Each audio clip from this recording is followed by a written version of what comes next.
coisa assim, né? Uma vasilha. Joga em cima de uma mesa, temperatura ambiente, mas não pode esfriar muito. Eles vão abrindo aquela massa até ficar meia...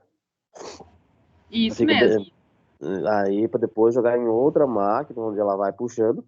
E ainda ali é um processo bem, além de tudo, bem ligeiro, porque se endurecer essa massa, eles têm que jogar toda a produção fora, tava no vídeo que eu vi. Sim, porque ela é como se ela perdesse o ponto, né? Isso, que daí ele fica duro e não consegue colocar justamente a haste, né? Uhum. Porque assim, tem outra coisa, né? A gente vê por aí, nesses doces, tu vê que tem alguns doces que são bastante quebradiços também. Isso também não é uma característica muito, muito interessante. Então, por isso que eles têm uma temperatura ideal e um tempo ideal para que essas hastes aí sejam inseridas. Só que a temperatura, que eu achei engraçado, é que eu não consegui encontrar a temperatura para o cozimento. Porque eu consegui entender a parte da haste ali, ó, que eles têm que colocar para não ficar muito duro. Eles têm que tirar, que ela vai formando tipo uma lâmina, não sei se foi o mesmo que a professora viu. Ela vai colocar aquela massa assim na mesa e vai apertando ela, vai fazendo uma lâmina dele, depois eles enrolam ela, porque a massa mesmo, ela é branca, né? Depois que eles colocam os aditivos para ficar na coloração que eles querem. Sim, é no processo da temperagem, isso mesmo.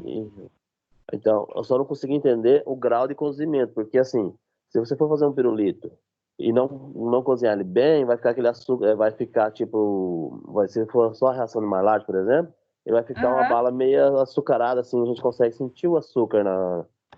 Então ele tem que passar pelo Maillard e a caramelização também, no pirulito? Sim, ele vai... Assim, não é uma regra. Isso tudo vai depender dos ingredientes que são utilizados. Então, se a gente pensar num pirulito, por exemplo, que tem adição de leite ou de derivados de leite, por exemplo, vai acontecer a reação de Maillard, porque a gente tem uma proteína envolvida. Agora, se a composição desse pirulito ou dessa bala for só com açúcares, sem alguma proteína, daí não vai ter a reação de Maillard. Você entende isso? Sim, aí tá, daí entendi. Porque daí, no caso, os ingredientes principal no pirulito, na bala, é o açúcar e a água, né? Pelo que eu vi lá. Não tem outro, o resto são aditivos, mas esses dois é pra você fazer uma bala ou um pirulito, você consegue fazer só com isso, né? Isso. Então, é isso que eu queria saber. Então, não existe uma reação e nem uma temperatura ideal para isso, até ficar homogêneo? Assim, Gilmar, existe, né? O mesmo acontece, por exemplo, se a gente vai fazer um caramelo em casa, né? Vamos pensar em casa que é um pouco mais simples agora. O que vai acontecer? Vamos pensar que a gente vai fazer um caramelo para colocar numa pipoca, tá? O que acontece às vezes? Às vezes a gente faz esse caramelo, que nada mais é açúcar mascavo, por exemplo, e água, né? Todo mundo já fez isso. Às vezes você faz e coloca na pipoca e fica um grude. Você vai comer a pipoca, aquele açúcar tá uma meleca, certo? Às vezes você faz e coloca aquele caramelo na pipoca e fica uma pipoca extremamente crocante. Né? Fica um caramelo durinho, que ele é macio na hora que você morde, ele é saboroso e ele fica brilhoso. Já perceberam isso? Sim. E tem algumas vezes que você faz o caramelo, cozinha lá por mais tempo do que deveria. Quando você coloca esse caramelo na pipoca, ele dá uma característica de açucarado, que se separa aquela pipoca e a impressão que dá é que você está comendo o açúcar mascavo que você tinha adicionado no início. Já repararam isso também? Sim, daí tem a ver com a evaporação da água, nesse caso? Tem a ver com o tempo de cozimento e com a temperatura. Então, assim, quando a gente fala de caramelo, e também isso serve, né, na reação de caramelização para esses doces, ele vai ter uma temperatura, por exemplo, vou dar um exemplo, né? 160 graus é a temperatura ideal da reação de caramelização para que fique um caramelo brilhoso, que não seja quebradiço, que não seja açucarado e que não seja melado. Você entende? Seria o ponto, né? Oi?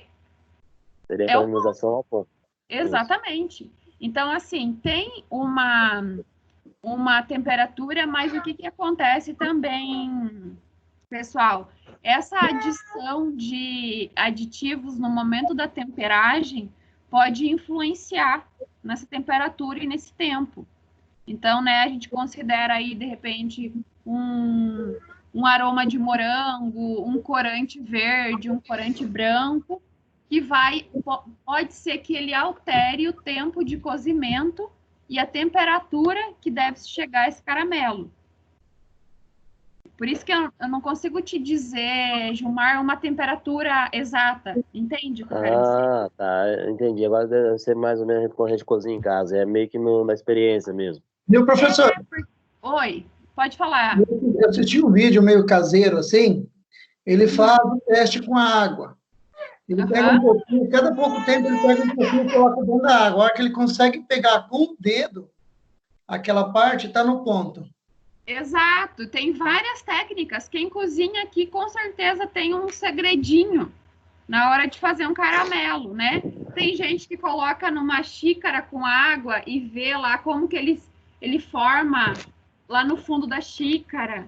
Tem gente que, né, tem mais experiência, pega a colher e vê o fio que forma, né? Quem faz balas e doces artesanais faz isso no olho, né? Eu vou falar para vocês assim, ó, que, por exemplo, lá na Madame Madrinha, a gente faz docinho caramelizado para festa. Quem faz os docinhos é a minha cunhada. E se eu falar para vocês que o dia que ela não tá e alguém pedir doce caramelizado, não vai sair, porque é ela que sabe fazer o caramelo. Ela aprendeu a fazer isso sozinha, assim, no olho, então ela consegue ver a cor do caramelo e faz esse teste aí da colher, vê o fio que forma, e ela sabe dizer se ele está no ponto ou não, que é o ponto de você passar no doce, ele endurecer, não ficar duro, né, aquele duro que você não consegue nem morder, e ficar brilhoso. E também que não vai ficar melado, né, isso ela consegue visualizar pela cor e pela característica que fica o caramelo ali. Então, por isso que, claro que a gente poderia monitorar isso, ter um termômetro e verificar qual é a temperatura que chegou, né? Mas a gente não viu essa necessidade ainda. Na indústria, eles têm essa temperatura já programada nos seus equipamentos, de acordo com os ingredientes que eles usam para cada produto, né? Nesse que eu vi, na verdade, eles não adicionam nenhum aditivo na parte do cozimento. Eles batem ele depois, que daí a massa do pirulito, da bala dura, no pirulito no caso, ela fica uma lâmina cristalizada. Não pode esfriar totalmente, porque não pode endurecer, que ele vai passar pela máquina, onde ela vai bater essa massa. Aí sim, aí vai começar a fazer o aditivo depois, tipo assim, nas proporções que eles querem. Eles querem metade de uma cor, metade de outra cor. Aí eles colocam o aditivo após o cozimento. Então, essa era a minha dúvida no ponto antes. Porque quando estão fazendo, eles não têm nada de adição. Eles não adicionam nenhum aditivo, nada. O aditivo os açúcares, né? É só açúcar e a água. Depois eles colocam conforme o pedido do cliente, ou conforme o que eles querem. Produzem muito, mais de 1.000 dessas. Porque assim, né, Gilmar, eles têm que ter esse controle, porque imaginem da temperatura certa, porque até o final do processo, até eles conseguirem adicionar todos os aditivos e colocar em os moldes, né? Isso. Esse caramelo ele ainda tem que estar mole, né? Ele não pode ter endurecido. Né? Não pode endurecer. Isso é uma característica bem de cada indústria, né? um controle muito severo deles, porque essa é uma das partes mais importantes, né? Se nós pensarmos nessa produção, o sabor é importante, a cor é importante, mas a textura desses produtos se torna a característica mais importante do produto, né? Eles têm o controle lá com certeza, porque assim, eles não podem perder o ponto, que se perder o ponto não tem como recuperar a massa, eles simplesmente joga fora. Tem que jogar fora, porque é um açúcar ali, um caramelo que já foi. Exatamente. Então, gente, ficou claro essa etapa do pirulito para vocês na inserção da haste? Acho que sim, né? Para mim, sim. Uma outra questão, então, que nós vamos começar a falar hoje é sobre chicletes, goma de mascar. E eu quero que vocês me falem quem que nunca ouviu ou que nunca falou essas frases que estão aqui na tela. Principalmente para as crianças. Chiclete é feito de cor de cavalo. A minha mãe dizia, não come, não engole chiclete, porque senão vai grudar no bucho. Vai dar um nó nas tripas. Quem tem filho pequeno aí não fala isso ainda? Eu já ouvi muita gente falando também. E também a gente fala, né? Isso acho que é a frase aqui do meio, que mascar chiclete dá fome. Eu acho que a gente até hoje tem essa impressão, né? Porque ela realmente acontece. Mas ela acontece por estimular o estômago que você está comendo, né? Não pelo que tem no chiclete. Exatamente. É bem por isso. Porque você fica ali mastigando, e o estômago tá pensando, agora vai vir comida. Agora vai vir comida. E chega uma hora que parece que você tem um buraco no estômago, né? De tanto que você mastigou aquele chiclete. Tinha que arrumar alguma coisa para fazer o efeito ao contrário, né? É verdade, Gilmar. Dá a impressão de saciedade. Verdade. Então, assim, gente, como que se deu e como que chegou ao chiclete que a gente tem hoje? Então, nós comentamos um pouquinho sobre isso no início da aula. Foi um processo longo e ele é muito antigo. Então, tem muita história envolvida nisso tudo. E eu trouxe para vocês alguns desafios e algumas informações que vão auxiliar vocês a responder a questão 5. Quem ainda não respondeu, ou quem respondeu também, pode ser que dê uma clareada no que vocês já fizeram e pesquisaram. Então, assim, alguns comentaram que leram alguma coisa sobre as gomas provenientes de árvores. Foi isso, né, Gilmar? Que você viu? Sim, é da seringa, a goma base, no caso, né? Eles adicionam os aditivos. Exatamente. Então, eu coloquei aqui para vocês 3 perguntas, né? Que, se puderem responder no caderno de vocês, vai ser ótimo. E se vocês olharem um rótulo de um chiclete qualquer, eu peguei o exemplo desse Top Line aqui, que é um chiclete similar a um Trident de menta. Peguei ele porque estava com as informações nutricionais os ingredientes bem claros aqui para mostrar para vocês. Então, assim, todos eles vão trazer essa informação nos ingredientes de goma base. E vejam que ele é o primeiro ingrediente que aparece aqui. Então, quer dizer que é o que tem em maior quantidade, certo? Aí, a segunda pergunta que eu coloquei para vocês é sobre qual a origem dessa goma base. Vocês vão ler, vão pesquisar se ela é de origem vegetal e se ela é de origem sintética. Se ela é de origem vegetal, né, de que ela é proveniente, e se ela for de origem sintética, quais são os ingredientes que são utilizados, tá? Então, por isso que eu quero que vocês respondam.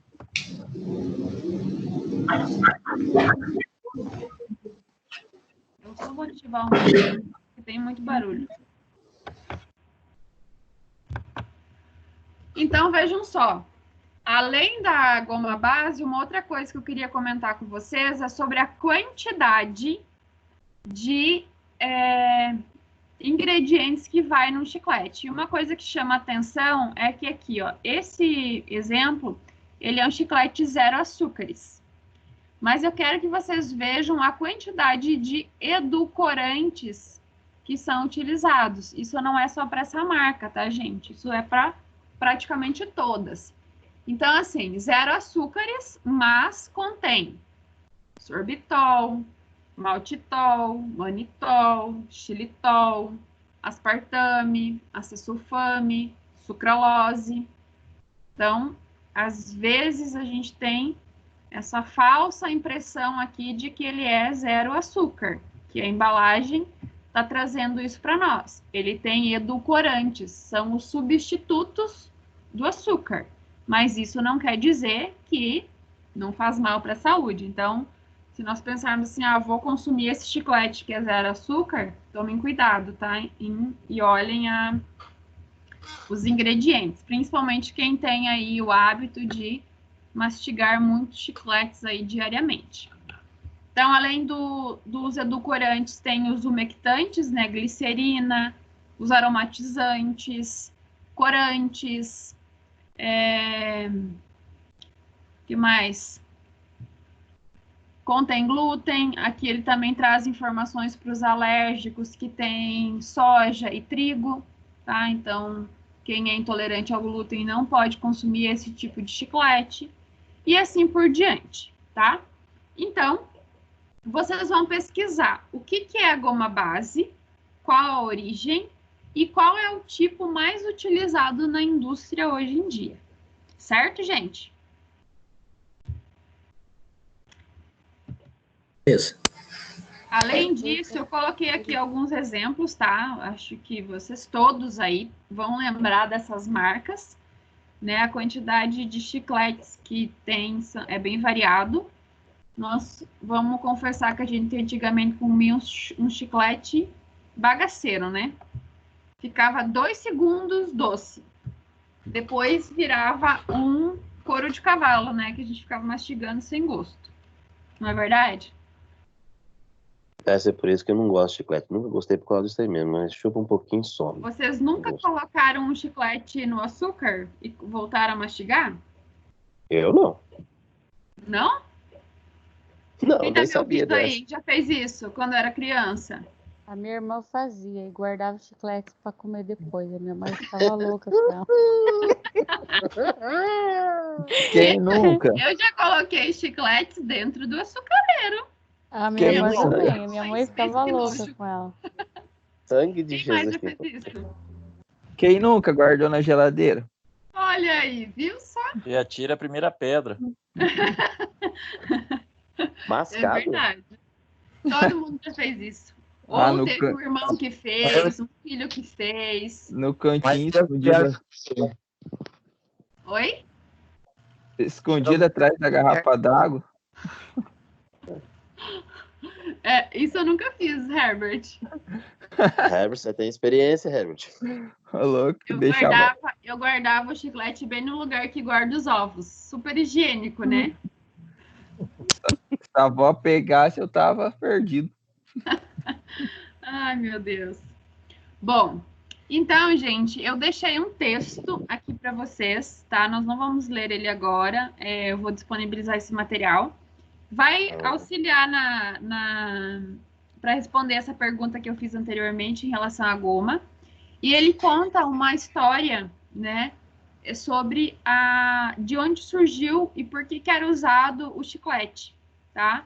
Então, antigamente, só para dar uma resumida para vocês, os soldados, enfim, utilizavam o látex do sapotizeiro, que era como se fosse uma borracha, e eles utilizavam para mascar, para aliviar o estresse.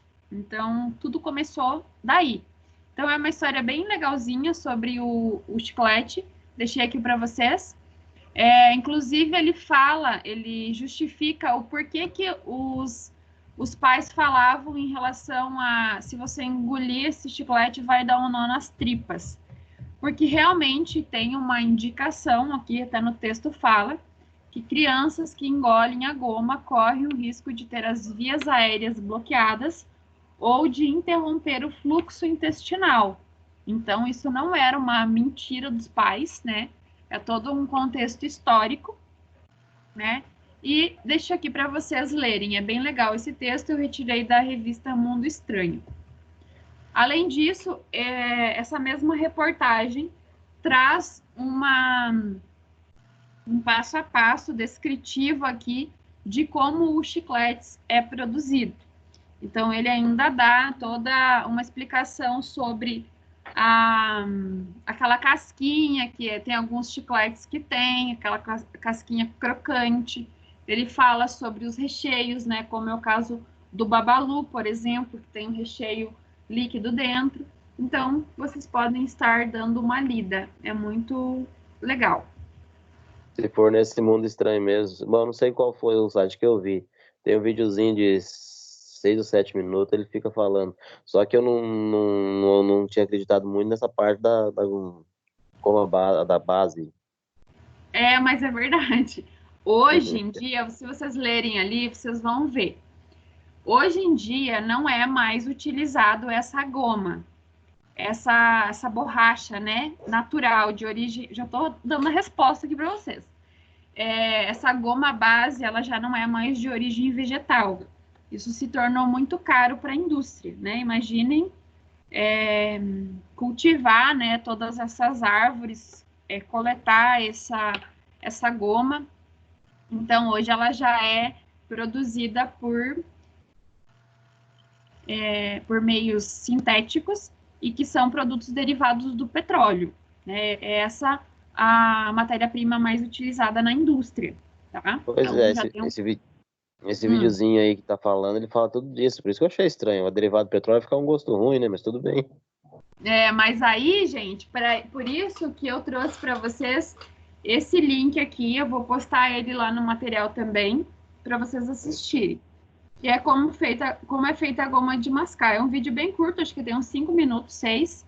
E é justamente dessas balas, desses chicletes que tem a imagem aqui, é da marca Fini. Ele mostra a indústria, ela fica em Jundiaí, São Paulo, se eu não estou enganada. E ele mostra justamente sendo feito o chiclete, esses tipos que estão aqui, dessa bolinha de golfe, aqui a primeira, e da melancia. Então, no início do vídeo, ele mostra um exemplo, ele mostra a goma base que é utilizada, inclusive o cara que está fazendo o vídeo, ele experimenta, e aí ele até fala que não tem gosto de nada aquilo, né? Então, ele comenta sobre essa goma base, e é muito legal. Então, eu peço que vocês assistam esse vídeo, que ele esclarece bastante coisas sobre o chiclete. Tá? Então, essa dúvida que você teve, Gilmar, ela existe porque a gente lê e parece que é uma coisa absurda, né? Sem esses ingredientes. Mas realmente é isso que é utilizado hoje na produção de chicletes. Tá, gente? Não, eu achei... Pode falar. Achei estranho quando falou primeiro do látex, né, da coisa, e depois falou do petróleo, porque... É por isso que eu achei estranho. Porque parece que não pode ser utilizado, né? Porque um derivado do petróleo... Professor. Alguém falando, professor. Acho que é a Adriana. Pode terminar, Gilmar. A Adriana já fala. Não, eu achei estranho nessa parte, né? Que ele falou... Tudo bem que o látex é uma borracha, para quem nunca viu, eu já vi extrair, né? Bem fácil, não é complicado. O problema é que é meio demorado. Sim. Aí, ele não é uma coisa assim de outro mundo. Agora eu achei o petróleo. Mas é utilizado. Então, isso é importante, já que vocês têm essa informação agora, para auxiliar vocês a responder a pergunta 5. Tá? Adriana, pode falar. Professora, é verdade que tem goma base que é derivado de gordura e banha vindo do matadouro? E tem goma base que é de origem vegetal também, né? O caso do látex, ele é um exemplo.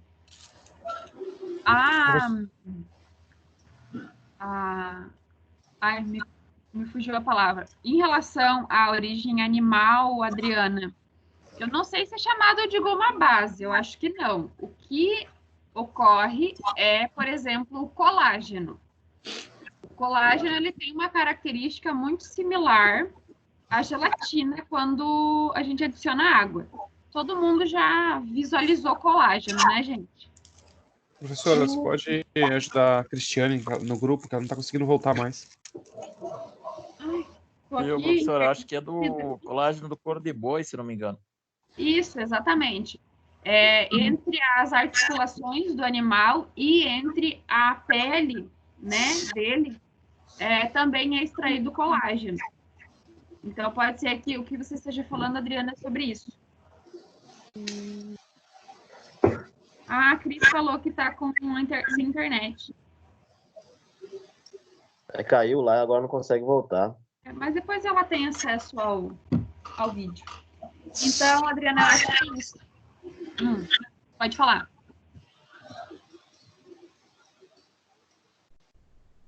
Adriana? Não, era só isso mesmo que eu queria perguntar. Era disso que você estava comentando? É que eu li um artigo uma vez que falava sobre gomas base, mas eu queria saber, então essa da origem vegetal é a de látex? No caso dos chicletes, é o látex. Tem as outras gomas, por exemplo, eu já comentei com você sobre isso, inclusive eu falei isso na aula de leites, falei agora também, por exemplo, carragena, goma guar, alfarroba, goma xantana, tudo isso são gomas utilizadas nas indústrias, inclusive é usado na indústria cárnea também, então a maioria delas podem ser de origem vegetal, então tem uma infinidade. No caso da goma de mascar, é o látex, que era utilizado, né? Hoje em dia já não é mais.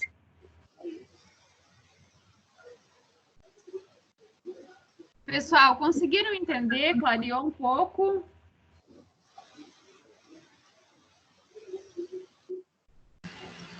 Foi muito bom.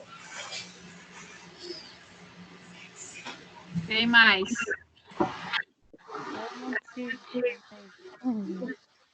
Para mim também, consegui entender bastante agora. É melhor quando a professora explica, porque só a gente Vocês estão assistindo os vídeos das tem. aulas? Sim. Tá.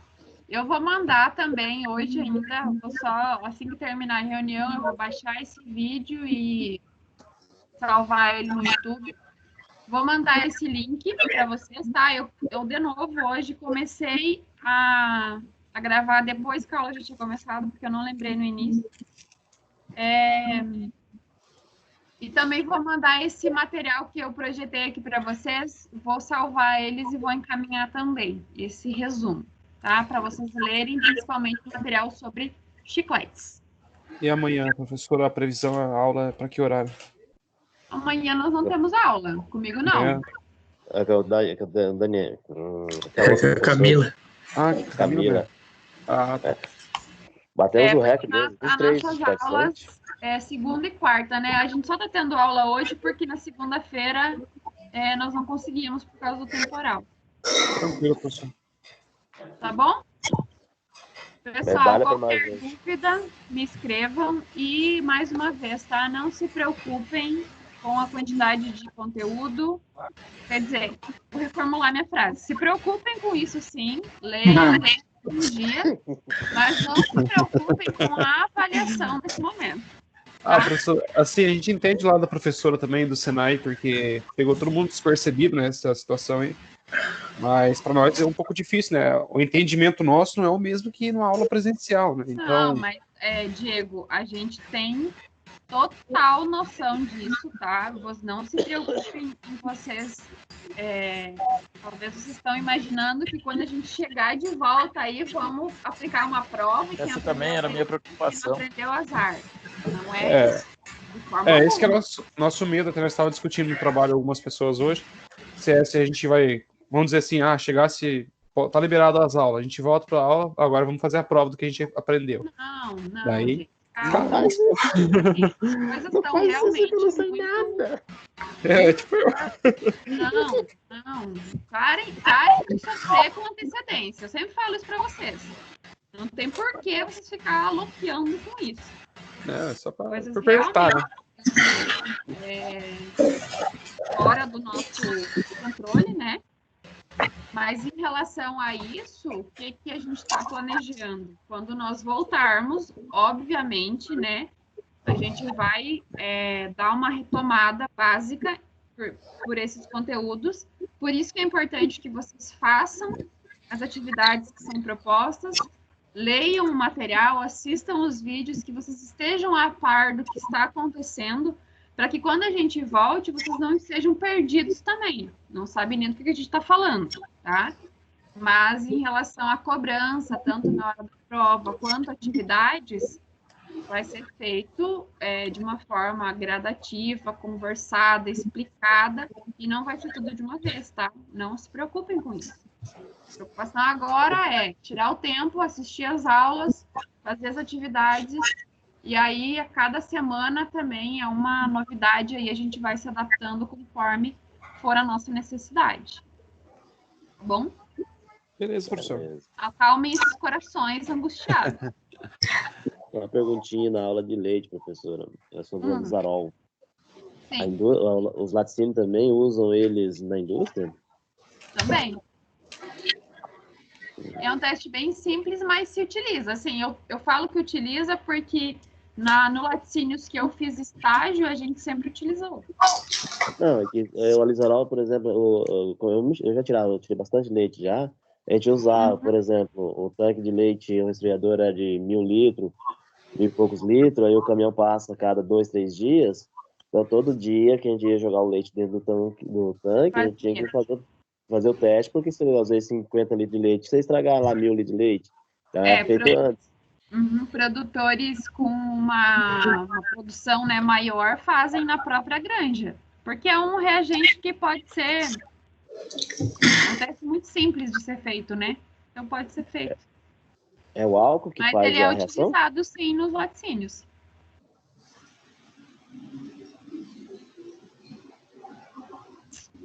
Pessoal, alguém mais tem alguma dúvida, alguma colocação, comentário?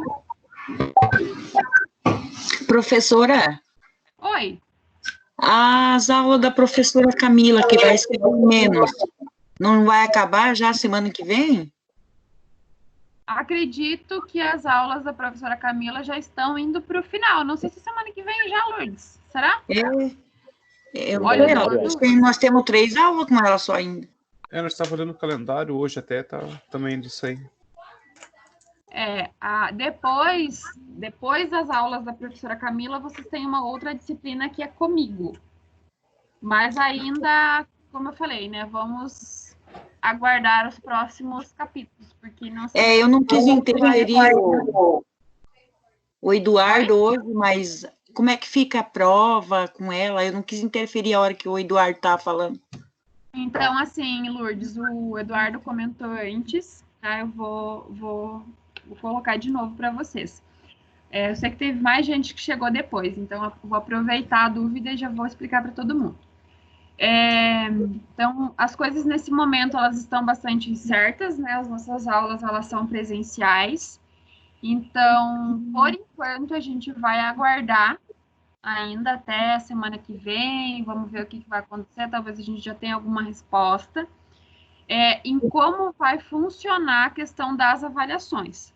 A princípio, nesse momento, a nossa orientação é esperar para fazer a avaliação quando nós voltarmos de maneira presencial, tá?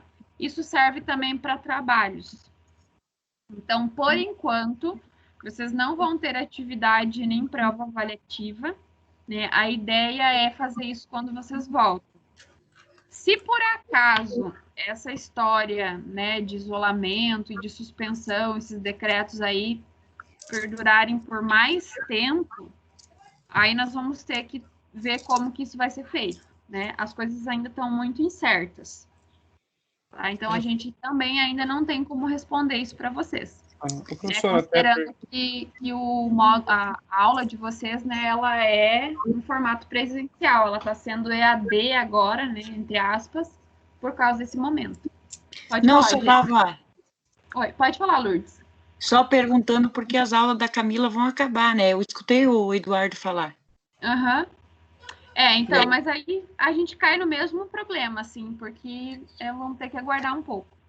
Não, sim, até, professor, a gente entende que as provas vocês querem esperar fazer presencial, mas os trabalhos com consulta, geralmente a gente faz em casa, a gente sempre apresentava e tudo, então, na minha opinião, não veria por que a gente não fazer já agora, né? Pelo menos o trabalho. Não, a gente vai conversar sobre isso, Diego, mas aí também cai numa mesma questão que, assim, ó, é que nem vocês falaram, né? O aprendizado para alguns pode ser igual, tanto sala de aula quanto aqui. Tem gente que tem mais facilidade lá na sala de aula presencial, você entende? Uhum. Então, de certa forma, os trabalhos também pode ser que para alguns seja mais difícil agora, mesmo vocês pesquisando em casa, porque vocês tiveram todas as aulas de forma online, você entende o que eu quero dizer? Sim. Então, assim, a gente a gente também segue orientações, né? As coisas não são impostas para nós, se tratando apenas de Foz do Iguaçu, né? A gente é a nível nacional. Então, muita coisa também depende de outras orientações. A gente está analisando tudo isso em como vão ser feitas essas avaliações para que vocês não sejam prejudicados, né? E ocorra tudo bem. Mas por isso essa demora também, né? Porque, de repente, amanhã depois, tudo volta ao normal, a gente não sabe.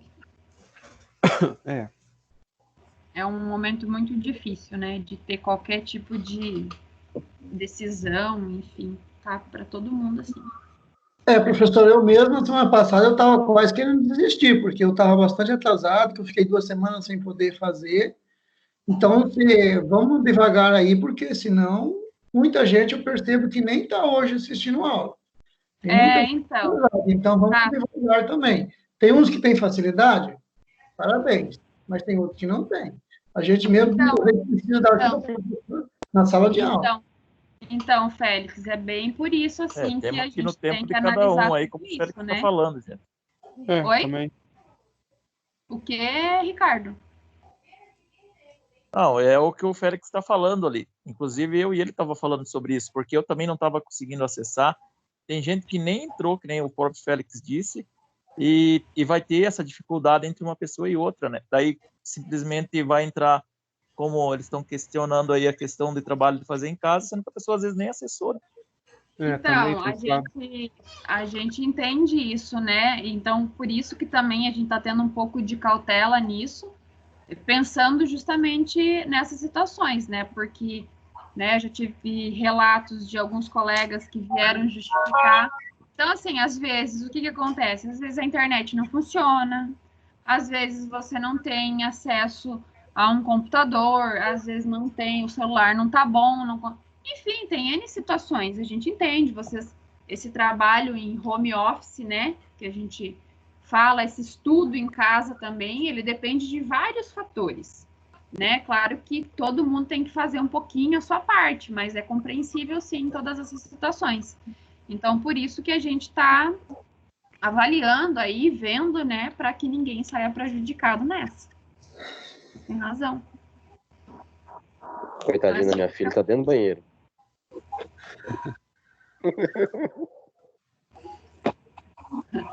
Por exemplo, às vezes eu escuto vocês aí estudando, tem gente que tem criança pequena, então tudo isso dificulta, né? Então, estamos cientes de tudo isso. Pessoal, mais alguém quer colocar alguma coisa? Conversar um pouco? Devem estar com saudade, né? De mim, porque vocês se veem aí todo dia. Não é todo mundo que se vê todo mundo, né? Certo, então, gente?